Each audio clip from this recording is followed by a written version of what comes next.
Hai sobat-sobat misi dimanapun kalian berada. Hari ini kita akan mengenal lebih dekat sosok luar biasa, yaitu Santo Markus, sang penulis Injil.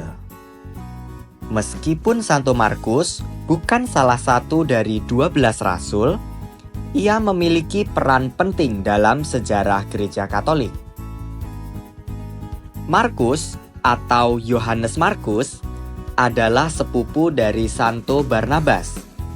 Ia bukan bagian dari 12 rasul, tetapi memiliki hubungan yang dekat dengan para tokoh penting dalam gereja awal.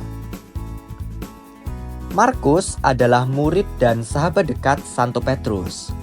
Ia bahkan disebut sebagai anak oleh Petrus, yang menunjukkan kedekatan antara mereka berdua.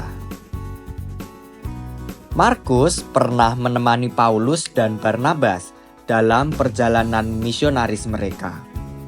Namun di tengah perjalanan, Markus memutuskan untuk kembali ke Yerusalem yang menyebabkan ketegangan antara dirinya dengan Paulus dan Barnabas.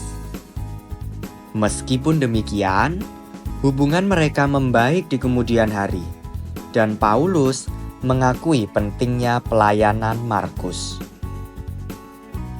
Markus dikenal sebagai penulis Injil Markus, yang dianggap sebagai Injil tertua di antara keempat Injil. Injil ini ditulis berdasarkan pengajaran dan kesaksian langsung dari Santo Petrus. Gaya penulisannya lugas dan penuh semangat, cocok untuk mereka yang ingin memahami kisah Yesus dengan jelas. Setelah waktunya bersama Petrus, Markus melanjutkan misinya ke Alexandria, Mesir.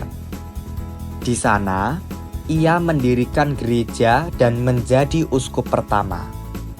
Markus mewartakan Injil dengan semangat, membawa banyak orang kepada Kristus. Sayangnya, ia meninggal sebagai martir di Alexandria.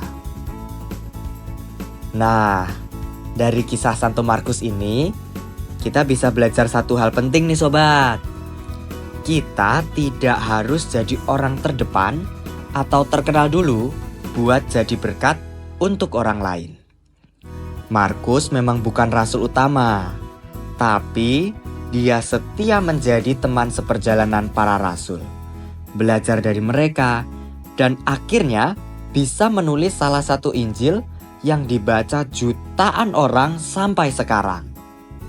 Keren banget kan? Artinya, kita pun bisa dipakai Tuhan dengan cara kita sendiri.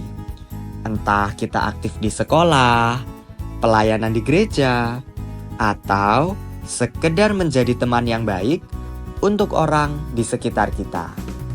Yang penting, kita punya hati yang mau belajar, mau melayani, dan tidak gampang menyerah. Ingat nih sobat-sobat, Tuhan bisa pakai siapa saja, termasuk kamu sobat-sobat misi. Terima kasih telah menyimak kisah Santo Markus bersama KKI Keuskupan Surabaya. Jangan lupa untuk like, share, dan subscribe agar tidak ketinggalan konten inspiratif lainnya. Sampai jumpa di episode Kisah Santo Santa berikutnya.